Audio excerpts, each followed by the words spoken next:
Narasaraopet MLA doctor Chadalavada Aravindababu చట్టసభలో అడుగుపెట్టారు. దాదాపు 2 దశాబ్దాలు తర్వాత నర్సరావుపేట గడ్డపై తెలుగుదేశం పార్టీ జెండా ఎగరేసి సగౌరవంగా అసెంబ్లీలో ఎమ్మెల్యేగా ప్రమాణ స్వీకారం చేశారు.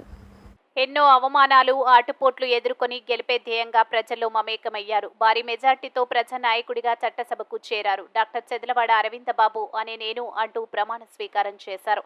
నియోజకవర్గ ప్రజలకు ఇచ్చిన ప్రతి హామీని అమలు చేస్తానన్న మాటకు కట్టుబడి పనిచేస్తానని తెలిపారు.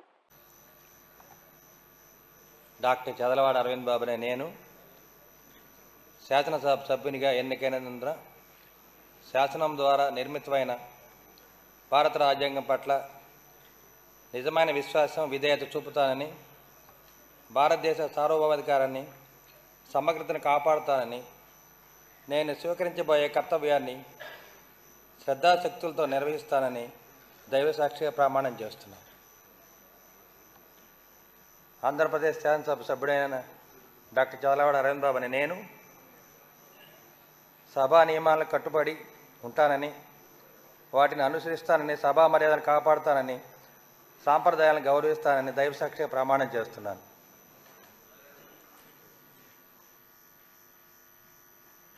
శ్రీ అస్మిత్ రెడ్డి జేసీ